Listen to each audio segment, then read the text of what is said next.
Hi hello welcome back to ഒരു കഥ പറഞ്ഞാലോ. ഞാനിന്ന് വന്നിരിക്കുന്നത് സീസൺ 2 ലോക്ക് ആൻഡ് കീയുടെ സീസൺ 2 എപ്പിസോഡ് നമ്പർ 2 ആയിട്ടാണ്. സ്റ്റാർട്ട് ചെയ്താലോ. സ്റ്റാർട്ടിങ് തന്നെ നമ്മളെ കാണിക്കുന്നത് ആ ഒരു സിറ്റിയുടെ പോർട്ടാണ്. പോർട്ടിലോട്ട് ഒരു കപ്പൽ വരുന്നുണ്ട്. അതിനകത്തൊരു കപ്പിത്താനും ഉണ്ട്. അയാൾ ഇങ്ങനെ വന്നുകൊണ്ടിരിക്കുമ്പോൾ അവിടെ ദൂരത്തായിട്ടൊരു ലേഡി തനിച്ച് നിൽക്കുന്നതായിട്ട് കാണുന്നുണ്ട്. അപ്പോൾ ചെന്ന് നോക്കുമ്പോൾ അവിടെ ഈതനാണ് നിൽക്കുന്നത്. അപ്പോൾ ഈതനോട് അയാൾ ചോദിക്കുന്നുണ്ട്, എന്താണ് മിസ് ഒറ്റയ്ക്ക് നിൽക്കുന്നത്, എന്തെങ്കിലും ഹെൽപ്പ് വേണോ, ഞാൻ ആരെങ്കിലും വിളിക്കണോ എന്നൊക്കെ ചോദിക്കുന്നുണ്ട്. എന്നിട്ട് അയാൾ പറയുന്നുണ്ട്, ഇവിടെ ഭയങ്കര തണുപ്പാണ്, നമുക്ക് അകത്തോട്ട് പോകാമെന്ന് പറഞ്ഞിട്ട് അവളെ പതിയെ വിളിച്ചോണ്ട് പോകുന്നുണ്ട്. ഈ സമയത്ത് നമ്മളെ കാണിക്കുന്നുണ്ട് ഗേബ് ഇവർ വരുന്നത് നോക്കി ദൂരത്താണ് നിൽപ്പുണ്ടായിരുന്നു. മാത്രമല്ല ഗേബിന്റെ കയ്യിൽ ആ ഒരു കീയും ഉണ്ട്. പെട്ടെന്ന് തന്നെ ഗേബ് അയാളുടെ അടുത്തോട്ട് ചാടി വീണിട്ട് ആ ഒരു കീ അയാളുടെ ദേഹത്തോട്ട് കുത്തി കയറ്റുന്നുണ്ട്. ഈ സമയത്ത് അയാളുടെ ദേഹം ഭയങ്കരമായിട്ട് വിയേർഡായിട്ടുള്ള രീതിയിൽ ബ്ലാക്ക് കളർ ഓയിൽ പോലെ മാറുന്നുണ്ട്. അയാൾ ബേൺ ആയിട്ട് വല്ലാത്ത രീതിയിൽ ആസിഡ് ഒഴിച്ച പോലെ അയാളുടെ ശരീരം ആവുന്നുണ്ട്. അയാൾ അവിടെ തന്നെ മരിച്ചു വീഴുന്നുണ്ട്. ഇത് കണ്ട് ഗേബ് വല്ലാതെ ഡിസ്റ്റർബ് ആവുന്നുണ്ട്. ഗേബ് വിചാരിച്ച കാര്യം നടന്നില്ല. അപ്പോൾ അവർ ആ ഒരു സാധനമെല്ലാം, അതായത് ആ ഒരു ബോഡിയെല്ലാം പാക്ക് ചെയ്ത് തിരിച്ച് വീട്ടിലോട്ട് തന്നെ വന്ന് കയറുന്നുണ്ട്. അതായത് ആ ഒരു കീ മേക്ക് ചെയ്യുന്ന സ്ഥലത്തോട്ട് തന്നെ വന്ന് കയറുന്നുണ്ട്. അപ്പോൾ ഇതിന് ചോദിക്കുന്നുണ്ട്, നീ വിചാരിച്ച പോലെ ആ ഒരു കീ വർക്കായില്ലേ? ഇല്ല, വർക്കായില്ല, ഞാൻ ഉദ്ദേശിച്ച ഗോൾ അതായിരുന്നില്ല എന്ന് പറയുന്നുണ്ട് ഗേബ്. എന്നിട്ട് അവിടെ തന്നെ കെൻസിയുടെ ഫിയർ മോൺസ്റ്ററിനെ ഇവർ തന്നെ പൂട്ടി വെച്ചിട്ടുണ്ടായിരുന്നു. അപ്പോൾ ഗേബ് പറയുന്നുണ്ട്, ഇത് കാണുമ്പോൾ എനിക്ക് ദേഷ്യം വരുന്നുണ്ട് എന്ന് പറയുമ്പോൾ ഈതൻ പറയുന്നുണ്ട്, എന്ത് ചെയ്യാനാ, ഞാൻ പോകുന്നിടത്തെല്ലാം ഇതും വരുന്നുണ്ട്, അതുകൊണ്ടാണ് ഞാനതിനെ അങ്ങനെ പൂട്ടിയിട്ടേക്കുന്നത് എന്ന് പറയുന്നുണ്ട്. അതായത് ആ ഒരു ഫിയർ മോൺസ്റ്ററിനെ ഒരു കേവിനകത്താക്കിയിട്ടേക്കുവാണ് ഇത്. അപ്പോൾ ഗേബ് പറയുന്നുണ്ട്, ഇനി നമ്മുടെ കയ്യിൽ ഒരു വിസ്പറിംഗ് അയൺ മാത്രമേ ഉള്ളൂ, എങ്ങനെയും നമ്മൾ വിചാരിച്ച പോലത്തെ ഒരു കീ ഉണ്ടാക്കാനായിട്ട് ശ്രമിക്കണം. അത് എങ്ങനെ നടക്കുമെന്ന് ഈതൻ ചോദിക്കുമ്പോൾ അത് ലോക്സിനെ കൊണ്ട് മാത്രമേ നടക്കുകയുള്ളൂ എന്ന് ഗേബ് പറയുന്നുണ്ട്. അവിടുന്ന് കട്ടെ പിന്നെ നമ്മളെ കാണിക്കുന്നത് കീ ഹൗസിലാണ്. കീ ഹൗസിൽ എല്ലാവരും ഫുഡൊക്കെ കഴിക്കുന്നുണ്ട്, അതായത് ബ്രേക്ക്ഫാസ്റ്റ് കഴിക്കുന്നുണ്ട്. അപ്പോൾ നമ്മളുടെ നീന ഇവർ തന്നെ ഹൈസ്കൂളിലോട്ട് പോകുന്നുണ്ട്. അവിടെ ഒരു റിനോവേഷൻ വർക്ക് നീനയാണ് ചെയ്തു കൊടുക്കുന്നത്. പക്ഷേ ടെയ്ലറിന്റെ ലാസ്റ്റ് ഡേ ആണ് സ്കൂളിലെ. അതും കെൻസി പറയുന്നുണ്ട്, നിന്റെ ലാസ്റ്റ് ഡേ ആണ്, അമ്മയുടെ ഫസ്റ്റ് ഡേ എന്ന് പറയുന്നുണ്ട്. അങ്ങനെ ഇവരെല്ലാം കൂടി വെളിയിലോട്ട് ഇറങ്ങുന്നുണ്ട് സ്കൂളിലോട്ട് പോകാനായിട്ട്. ഈ സമയത്ത് ടെയ്ലറിനോട് കെൻസി ചോദിക്കുന്നുണ്ട്, ജാക്കി എങ്ങനെയുണ്ട് ഇപ്പോൾ എന്ന് ചോദിക്കുമ്പോൾ ടെയ്ലർ പറയുന്നുണ്ട്, ലാസ്റ്റ് ടൈമിൽ അവൾ ഹെഡ് കീ യൂസ് ചെയ്ത ഒരു മെമ്മറി എന്നെ കാണിച്ചു, പക്ഷെ കുറച്ച് നേരം കഴിഞ്ഞപ്പോൾ അവൾ ആ കാര്യം തന്നെ മറന്നുപോയി എന്ന് പറയുന്നുണ്ട്. എന്നിട്ട് ടെയ്ലർ ചോദിക്കുന്നുണ്ട്, നീ ഗേബിന്റെ ഹെഡിൽ കയറിയിട്ടുണ്ടോ എന്ന് ചോദിക്കുമ്പോൾ കെൻസി പറയുന്നുണ്ട്, ഇല്ല, കയറാൻ പറ്റിയിട്ടില്ല, പക്ഷെ സ്കോട്ടിന്റെ ഹെഡിൽ ഞാൻ കയറിയിട്ടുണ്ട്, ഇതെന്തെങ്കിലും വിയേർഡായിട്ട് തോന്നുന്നുണ്ടോ എന്ന് ചോദിക്കുമ്പോൾ ടെയ്ലർ പറയുന്നുണ്ട്, നിനക്ക് വിയേർഡായിട്ട് തോന്നുന്നുണ്ടെങ്കിൽ അതുണ്ട്, ഇല്ലെങ്കിൽ ഇല്ല എന്ന് പറയുന്നുണ്ട്. അങ്ങനെ അവര് സ്കൂളിലോട്ട് പോകുന്നുണ്ട്. അങ്ങനെ ഹൈസ്കൂളിലോട്ട് വരുന്ന കെൻസിനെ കാത്ത് ഗേബ് അവിടെ തന്നെ ഇപ്പോൾ ഉണ്ട്. അങ്ങനെ ഗേബിനോട് കെൻസി ചോദിക്കുന്നുണ്ട്, എന്ത് പറ്റി, നല്ല മൂഡിലാണല്ലോ എന്ന് ചോദിക്കുമ്പോൾ, നല്ല മൂഡിലാണ്, നമ്മൾ ഇപ്പോൾ സീനിയേഴ്സ് ആയില്ലേ, മാത്രമല്ല നമ്മുടെ ലോബ്സ്റ്റർ മൂവിയും ഹിറ്റ് ആയിട്ടുണ്ട്, സെക്കൻഡ് മൂവി എന്ന് പറയുന്നുണ്ട്. അപ്പോൾ സെക്കൻഡ് മൂവിയോ, അപ്പോൾ ഫസ്റ്റ് മൂവി ഏതാണെന്ന് ചോദിക്കുമ്പോൾ ദ ലോബ്സ്റ്റർ, അങ്ങനെ ഒരു മൂവി ഉണ്ടോ, അങ്ങനൊരു മൂവി എനിക്ക് അറിയില്ലല്ലോ എന്ന് കെൻസി പറയുമ്പോൾ, അങ്ങനെയാണെങ്കിൽ നമ്മുടെ തന്നെയാണ് ഫസ്റ്റ് മൂവി, അപ്പോൾ സന്തോഷിക്കണ്ടേ, എന്തായാലും ഞാനൊരു ടേബിൾ ബുക്ക് ചെയ്തിട്ടുണ്ട് പിസ്സ ഹട്ടിൽ, അപ്പോൾ നമുക്ക് പോയി എൻജോയ് ചെയ്യാമെന്ന് പറയുമ്പോൾ കെൻസി ചോദിക്കുന്നുണ്ട്, അതിന് അവിടെ ഇങ്ങനെ റിസർവേഷൻ ഉള്ള കാര്യം എനിക്ക് അറിയില്ലല്ലോ, എന്തായാലും നമുക്ക് പോകാന്നുള്ള രീതിയിൽ ഗെയിം ഭയങ്കര സന്തോഷത്തോടെ കെൻസിയോട് സംസാരിക്കുന്നുണ്ട്. അങ്ങനെ അവരിങ്ങനെ സന്തോഷം മുന്നോട്ട് പോകുന്നതിനെ കാണിച്ചിട്ട് അവിടുന്ന് കട്ടായി പിന്നെ നമ്മളെ കാണിക്കുന്നത് നീനേനെയാണ്. നീന ആ ഒരു ആർട്ട് ഗാലറി റിനോവേറ്റ് ചെയ്തുകൊണ്ടിരിക്കുന്നുണ്ട്. അപ്പോഴത്തേക്കിനും അവിടേക്ക് ഒരു ആള് കടന്നു വരുന്നുണ്ട്. ആളുടെ പേര് ജോഷ് എന്നാണ്, അവിടുത്തെ ഹിസ്റ്ററി ടീച്ചറാണ്. അപ്പോൾ അയാൾ പറയുന്നത്, ഓ വാവ്, എന്ത് ഭംഗിയുള്ള സ്ഥലമാണ് ഇത്, ഏകദേശം 80s-70s അല്ലെങ്കിൽ 80s എങ്ങാണ്ട് ബിൽഡ് ചെയ്തതല്ലേ. അപ്പൊ നീന പറയുന്നുണ്ട്, അതെ, ഞാനാണ് ഇവിടുത്തെ ഡിപ്പാർട്ട്മെന്റ് ഇത് റിനോവേറ്റ് ചെയ്യാനായിട്ട് ഏൽപ്പിച്ചിരിക്കുന്ന ആള്, എന്റെ പേര് നീന എന്നാണെന്ന് പറയുന്നുണ്ട്. അപ്പൊ ജോഷും തിരിച്ച് പരിചയപ്പെടുന്നുണ്ട്, എന്റെ പേര് ജോഷ്, ഞാൻ ഇവിടുത്തെ ഹിസ്റ്ററി ടീച്ചറാണെന്ന്. എന്നിട്ട് നീന വരച്ച സ്കെച്ചൊക്കെ, അതായത് ആ ഒരു റിനോവേഷൻ നടത്താനുള്ള സ്കെച്ചൊക്കെ എടുത്ത് നോക്കുന്നുണ്ട് ജോഷ്. എന്നിട്ട് ഒരെണ്ണം കണ്ടിട്ട്, ഇത് എന്താ ഇങ്ങനെ മാറ്റുന്നത്, ഈ കാർപ്പറ്റ്സ് ഇങ്ങനെ മാറ്റിയാൽ ശരിയാവത്തില്ല, ഇത് ഓൾറെഡി ഹിസ്റ്റോറിക്കൽ ട്രേസ് ഒക്കെ ഉള്ള ഒരു കാർപ്പറ്റാണ്, ഇത് മാറ്റി ശരിയാവില്ല എന്ന് പറയുന്നുണ്ട്. അപ്പോൾ നീന പറയുന്നുണ്ട്, ഇത് അങ്ങനെയാണ് വേണ്ടതെന്ന് പറയുന്നുണ്ട്. അപ്പോൾ ജോഷ് ഭയങ്കര റൂഡായിട്ട്, നിങ്ങളെന്താ ഒരു ഡയമണ്ടിനെ എടുത്ത് ചേറ്റിലെറിയാൻ നോക്കുവാണോ എന്നുള്ള രീതിയിലൊക്കെ സംസാരിക്കുന്നുണ്ട്. ഇത് നീനയ്ക്ക് ഒട്ടും ഇഷ്ടപ്പെടുന്നില്ല. അപ്പോൾ നീന പറയുന്നുണ്ട്, മാനേജ് ചെയ്തോളാം എന്നുള്ള രീതി പറയുമ്പോൾ ജോഷ് വീണ്ടും നമ്മുടെ ഹിസ്റ്ററിക്ക് അത്യാവശ്യം റെസ്പെക്ട് ഒക്കെ കൊടുക്കണം എന്നുള്ള രീതിയിൽ പറയുമ്പോൾ നീന തിരിച്ച് പറയുന്നുണ്ട്, ഓ റെസ്പെക്ട് അല്ലേ, എന്തായാലും നിങ്ങൾ നിങ്ങളുടെ ജോലിക്ക് പോക്കോ, ഇത് എൻ്റെ ജോലിയല്ലേ, ഇത് ഞാൻ നോക്കിക്കോളാം, മാത്രമല്ല നിങ്ങളുടെ ടീച്ചിങ്ങിൽ എന്തെങ്കിലും പ്രശ്നം ഉണ്ടെങ്കിൽ ഞാൻ നിങ്ങളെ എന്തായാലും വിളിച്ചറിയിക്കും എന്നുള്ള രീതിയിൽ നീന ഭയങ്കര റൂഡായിട്ട് ജോഷിനെ അവിടുന്ന് പുറത്താക്കുന്നുണ്ട്. അപ്പോൾ ജോഷും പോകുന്നുണ്ട്. രണ്ടുപേരും ഇടയിൽ ഒരു ചെറിയൊരു വഴക്കും ഉണ്ടാവുന്നുണ്ട് അവിടെ. അങ്ങനെ അവിടുന്ന് കെട്ടാൽ പിന്നെ നമ്മളെ കാണിക്കുന്നത് നമ്മുടെ ബോഡീനെയാണ്. ബോഡി ക്ലാസ് റൂമിലിരുന്ന് അവൻ്റെതായിട്ടുള്ള അസൈൻമെന്റ് ചെയ്തുകൊണ്ടിരിക്കുന്നുണ്ട്. അതായത് അവൻ്റെ ടീച്ചർ അവിടുത്തെ സ്റ്റുഡൻസിന് അവരുടെ സമ്മർ ഹോളിഡേ എങ്ങനെയാണ് സ്പെൻഡ് ചെയ്തത് എന്നുള്ള രീതിയിൽ പിക്ചർ വരച്ചുകൊണ്ട് വരാൻ പറയുന്നുണ്ടായിരുന്നു. അപ്പോൾ ഓരോ കുട്ടികളും അവർക്ക് നടന്നതായിട്ടുള്ള അല്ലെങ്കിൽ അവർ ചെയ്തതായിട്ടുള്ള കാര്യങ്ങളൊക്കെ ഇങ്ങനെ പറയുന്നുണ്ട്. ഈ സമയത്ത് ബോഡി വന്നിട്ട് അവനൊരു കാർ ബുക്ക് ചെയ്യും, അവൻ സ്ട്രോങ് ആയി എന്നുള്ള രീതിയിലൊക്കെ പറയുമ്പോൾ ആരും വിശ്വസിക്കത്തില്ലല്ലോ. എല്ലാവരും ഇങ്ങനെ ബോഡീനെ ഒരു പ്രാന്തനെ പോലെ നോക്കുന്നുണ്ട്. ഈ സമയത്ത് ടീച്ചർ പറയുന്നുണ്ട്, ഓക്കെ ബോഡി, ഈ തവണ ഒരു കോമഡിയായി ഞാനിത് കണ്ടു, പക്ഷേ നെക്സ്റ്റ് ടൈം ഇങ്ങനെയുള്ള അസൈൻമെന്റ്സ് ഒക്കെ കുറച്ചുകൂടെ സീരിയസ് ആയിട്ട് കാണണം എന്ന് പറയുന്നുണ്ട്. പക്ഷേ ഇപ്പുറത്തെ സൈഡിൽ ഒരു കുട്ടി ഉണ്ടായിരുന്നു, ചുണ്ടമുടിക്കാരി. അവൾ മാത്രം ബോഡീനെ വിശ്വസിച്ച പോലെ ഓക്കെ ഇത് നല്ലതായിരുന്നു, നല്ല രസമുണ്ടായിരുന്നു കേൾക്കാൻ എന്നുള്ള രീതിയിൽ പറയുന്നുണ്ട്. അങ്ങനെ ഇവര് ബ്രേക്ക് ടൈമിൽ കളിക്കുന്ന സമയത്ത് ബോഡിയും ഇവളും കൂടെ സംസാരിക്കുന്നുണ്ട്. ഓക്കെ ഇപ്പൊ ബോഡി ചോദിക്കുന്നുണ്ട്, നീ എന്നെ വിശ്വസിക്കുന്നുണ്ടോ? അപ്പോൾ ആ കുട്ടിയും പറയുന്നുണ്ട്, ആ വിശ്വസിക്കുന്നുണ്ടല്ലോ, നടക്കാൻ ചാൻസ് ഉള്ള എന്ത് കാര്യവും ഞാൻ വിശ്വസിക്കുമെന്ന് പറയുന്നുണ്ട്. അപ്പോൾ ബോഡി ഒന്ന് ടെസ്റ്റ് ചെയ്യാൻ വേണ്ടി ഒരു കീ എടുത്തിട്ട് ഇത് എന്റെ കയ്യിൽ നിന്ന് വാങ്ങിക്കാൻ നോക്കിക്കെന്ന് പറയുമ്പോൾ ആ കുട്ടി ധൈര്യമായിട്ട് ആ ഒരു കീ മേടിക്കുന്നുണ്ട്. അപ്പോൾ അവൾ മോൺസ്റ്റർ ഒന്നും അല്ല എന്ന് ബോഡിക്ക് മനസ്സിലായി. അങ്ങനെ ബോഡി പതിയെ അവളോട് കീയുടെ കാര്യം പറയുകയാണ്. ആ സമയത്ത് ആ കുട്ടിയും പറയുന്നുണ്ട്, അവിടെ അമ്മ കഴിഞ്ഞ വർഷം മരിച്ചുപോയി. അപ്പോൾ നമ്മുടെ ബോഡിയും പറയുന്നുണ്ട്, എൻ്റെ അച്ഛനും മരിച്ചുപോയി എന്നുള്ള രീതിയിൽ പറയുന്നുണ്ട്. അപ്പോൾ തന്നെ അവൻ ഇങ്ങനെ സിയാറ്റിൽ ജീവിച്ച കാര്യങ്ങളും ബാക്കി കേസിന്റെ കാര്യങ്ങളും ഒക്കെ അവളോട് സീക്രട്ട് ആയിട്ട് തന്നെ പറഞ്ഞു കൊടുക്കുന്നുണ്ട്. അവിടുന്ന് കേട്ടായി പിന്നെ നമ്മളെ കാണിക്കുന്നത് ടൈലറിനെയാണ്. ടൈലർ ഹൈസ്കൂളിൽ നിന്ന് പുതിയ കോളേജിലോട്ട് മാറിയിട്ടുണ്ട്. കൂടെ തന്നെ ജാക്കി ഉണ്ട്. ആ ഒരു വണ്ണമുള്ള സ്കോട്ടിന്റെ കൂടെ നടക്കുന്ന ആ ഒരു ഫിലിം മേക്കറും ഉണ്ട്. അപ്പോൾ ഇവരെല്ലാം കൂടി ആ ഒരു ക്ലാസ് റൂമിൽ ഇരിക്കുന്നുണ്ട്. അവിടെ നമ്മുടെ ജോഷാണ് പഠിപ്പിക്കാൻ വരുന്നത്. അപ്പോൾ ജോഷ് എല്ലാവരും ഇൻട്രൊഡ്യൂസ് ചെയ്തിട്ട് ഒരു ക്വിസിന്റെ പേപ്പർ കൊടുക്കുന്നുണ്ട്. അപ്പോൾ സമ്മർ റീഡിങ്ങിൽ നിങ്ങൾ വായിച്ച ബുക്കിനകത്തുള്ള ക്വസ്റ്റ്യൻസ് ആണ്. അപ്പോൾ ഇതൊക്കെ ഫില്ല് ചെയ്ത് തരാൻ പറയുന്നുണ്ട്. ജാക്കിക്ക് ഓൾറെഡി ആ ഒരു ബുക്ക് അവിടെ തലയിലോട്ട് ഇട്ടതിന് ശേഷമാണല്ലോ റീഡ് ചെയ്തു എന്നുള്ള രീതിയിൽ ജയിലർ അവർ തമ്മിൽ എൻജോയ് ചെയ്തത്. അപ്പോൾ ജാക്കിക്ക് ഇപ്പം അത് ഓർമ്മയില്ല, അതായത് അവളത് വായിച്ചിട്ടുണ്ടെന്നോ അല്ലെങ്കിൽ ആ ഒരു ബുക്ക് ഇട്ട കാര്യമോ കീയുടെ കാര്യമോ ഒന്നും ഓർമ്മയില്ല.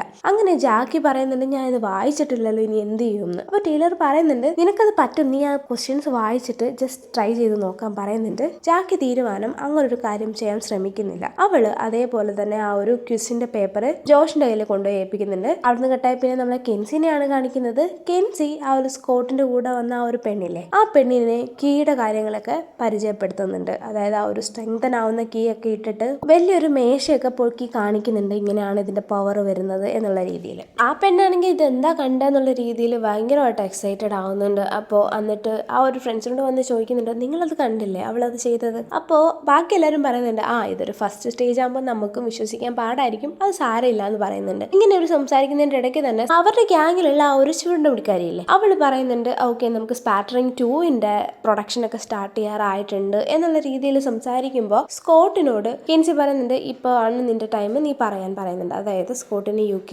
ഒരു ഓപ്പർച്യൂണിറ്റി കിട്ടിയെന്ന് പറഞ്ഞില്ലേ, അതിനെപ്പറ്റി പറയാനാണ് കെൻസി പറയുന്നത്. അങ്ങനെ സ്കോട്ട് പറയുന്നുണ്ട്, ഇതേപോലെ എനിക്കൊരു യൂണിവേഴ്സിറ്റിയിൽ നിന്ന് കോൾ വന്നിട്ടുണ്ട്, അപ്പോൾ എനിക്ക് പോകണം, അധികം വൈകാതെ പോകണം, കുറച്ച് വീക്സിനുള്ളിൽ തന്നെ പോകണം എന്നുള്ള രീതിയിൽ അവരിങ്ങനെ പറയുന്നുണ്ട്. ഈ സമയത്ത് ഗേബ് ആണെങ്കിൽ ഭയങ്കരമായിട്ട് പൊസസീവ് ആവുന്ന പോലെ നമ്മളെ കാണിക്കുന്നുണ്ട്. അവിടുന്ന് കേട്ടായി പിന്നെ നമ്മളെ കാണിക്കുന്നത് ബോഡീനെയാണ്. ബോഡിയും ആ ഒരു പെങ്കുച്ചും കൂടി നടന്നു വന്നുകൊണ്ടിരിക്കുന്നുണ്ട്. അപ്പോൾ ബോഡി പറയുന്നുണ്ട്, ഇത് ആരോടും പറയല്ലേ, ഈ കേസിന്റെ കാര്യമൊന്നും ആരോടും പറയല്ലെന്ന്. അപ്പോൾ ആ ഒരു പെങ്കുച്ചും പറയുന്നുണ്ട്, ഞാനിത് ആരോടെങ്കിലും പറഞ്ഞാൽ പോലും ആരും വിശ്വസിക്കില്ലല്ലോ ബോഡി എന്ന് പറയുന്നുണ്ട്. അങ്ങനെ നീന ബോഡിനെ വിളിക്കാൻ വരുന്നുണ്ട്. ബോഡി പറയുന്നുണ്ട്, അതാണ് എൻ്റെ അമ്മ എന്ന് പറഞ്ഞിട്ട് അവളെയും കൂടി അങ്ങോട്ട് കൊണ്ടുപോകുന്നുണ്ട്, എന്നിട്ട് പരിചയപ്പെടുത്തുന്നുണ്ട്. ഈ സമയത്താണ് ജോഷ് അങ്ങോട്ട് വരുന്നത്. ജോഷിന്റെ മകളായിരുന്നു അവള്. അപ്പൊ ആ ഒരു പെങ്കുച്ചിന്റെ പേര് ജെയ്മി എന്നാണ്. നീന വന്നിട്ട് അവളെ പരിചയപ്പെടുന്നുണ്ട്. നീന തിരിച്ച് ഓക്കെ ബൈ, ഞങ്ങൾ ഓൾറെഡി പരിചയപ്പെട്ടിട്ടുണ്ട് എന്നുള്ള രീതിയിൽ തിരിച്ച് കാറെ വന്ന് കയറുന്നുണ്ട്. ജോഷും ജോഷിന്റെ വഴിയിൽ പോകുന്നുണ്ട്.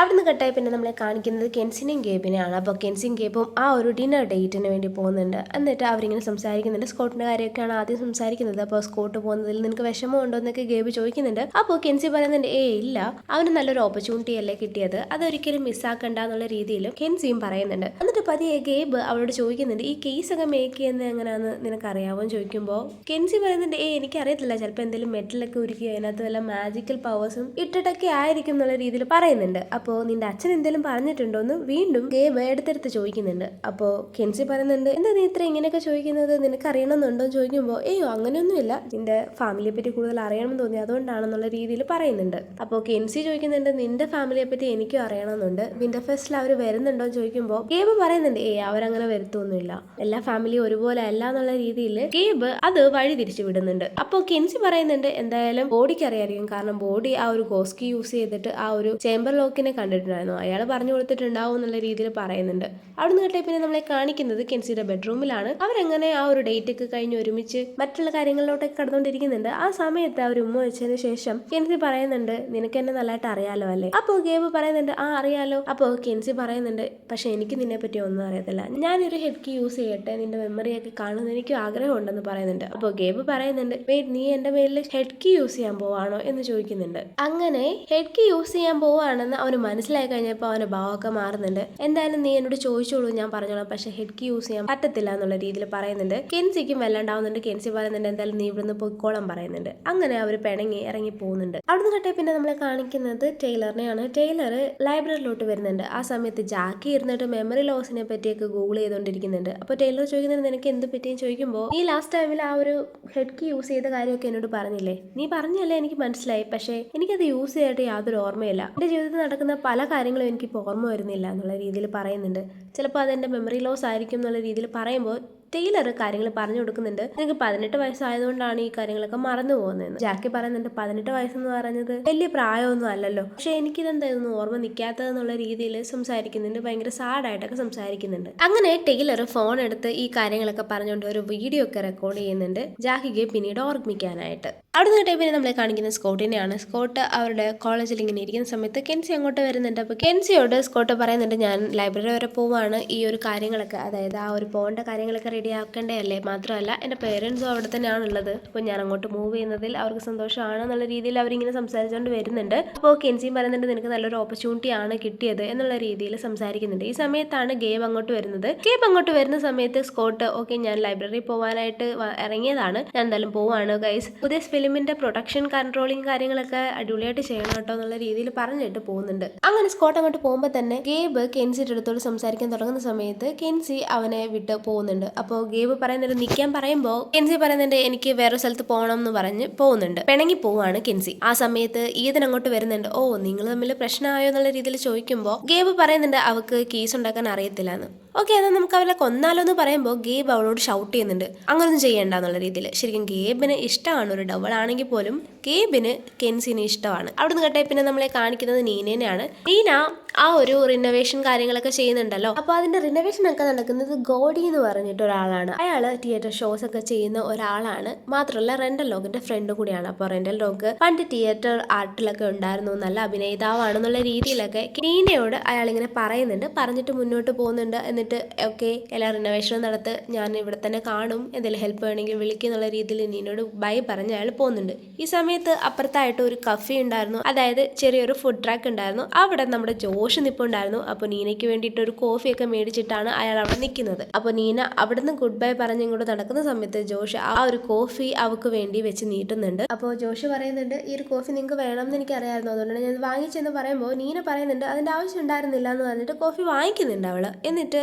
ജോഷ് പറയുന്നുണ്ട് ഞാൻ ആ ഒരു തിയേറ്ററിന്റെ 1987 പിക്ചേഴ്സ് ഒക്കെ എൻ്റെ കയ്യിലുണ്ട്, ഞാനത് നിങ്ങൾക്ക് റെഫറൻസ് ആയിട്ട് തരാമെന്ന് പറഞ്ഞിട്ട് നീനയ്ക്ക് കൊടുക്കുന്നുണ്ട്. കുറച്ച് ഫോട്ടോഗ്രാഫ്സും കൊടുക്കുന്നുണ്ട്. ഈ സമയത്ത് നീന പറയുന്നത് ഓ ഇത് നല്ല ഹെൽപ്ഫുൾ ആണല്ലോ എന്നുള്ള രീതിയിൽ പറയുന്നുണ്ട്. മാത്രമല്ല അവർ പരസ്പരം പരിചയപ്പെടുന്നുണ്ട്. ജോഷിന്റെ ഭാര്യ മരിച്ച കാര്യവും പറയുന്നുണ്ട്. നമ്മുടെ നീനയും അവിടെ ഭർത്താവ് മരിച്ച കാര്യങ്ങളും ബാക്കിയുള്ള ഇൻഷുറൻസ് ഒക്കെ പറഞ്ഞ് പരസ്പരം പരിചയപ്പെടുന്നുണ്ട്. ജോഷ് താമസിക്കുന്നത് ഒരു ഡോമെട്രിയിലാണ്, അതായത് അവിടുത്തെ ഹോസ്റ്റൽ എന്നൊക്കെ പറയില്ലേ, അവിടെയാണ് താമസിക്കുന്നത്. ജോഷ് അങ്ങനെ ആ ഒരു ഡോമിൽ കയറി അവന്റെ പ്രൈവറ്റ് സ്പേസിൽ പോകുന്നുണ്ട്. അതിൻ്റെ ഉള്ളിലായിട്ട് തന്നെ ഈ ഹൗസിന്റെ ഒരു മിനിയേച്ചർ അവൻ അവിടെ ഉണ്ടാക്കി വെക്കുന്നുണ്ട്. ഭയങ്കര സസ്പീഷ്യസ് ആണ് അല്ലേ. അതായത് മനഃപൂർവ്വം ജോഷ് ഫാമിലിയോട് അടുക്കുന്ന പോലെയാണ് നമുക്കിവിടെ ഫീൽ ചെയ്യുന്നത്. അവിടുന്ന് കേട്ടെ വീണ്ടും നമ്മളെ കാണിക്കുന്നത് കെൻസിനെയാണ്. കെൻസി ടൈലറിന്റെ അടുത്തോട്ട് വന്നിരിക്കുകയാണ്. അപ്പോൾ ടൈലർ പറയുന്നുണ്ട് ജാക്കി വീണ്ടും ആ ഒരു മെമ്മറീസ് എല്ലാം നഷ്ടപ്പെട്ടു, അവൾക്ക് വീണ്ടും അവളതെല്ലാം മറന്നുപോയെന്ന് പറയുന്നുണ്ട്. കുറച്ച് നാൾ കഴിയുമ്പോൾ ഞാനും മറക്കും, അത് കഴിയുമ്പോൾ നീ മറക്കും എന്നുള്ള രീതിയിൽ പറയുന്നുണ്ട്. മാത്രമല്ല കുറച്ച് നാൾ കഴിയുമ്പോൾ ബോഡി മാത്രമേ ഇതൊക്കെ ഓർത്തിരിക്കത്തുള്ളൂ, അത് കഴിയുമ്പോൾ അവനും മറന്നു പോകും എന്നുള്ള രീതിയിൽ പറയുമ്പോൾ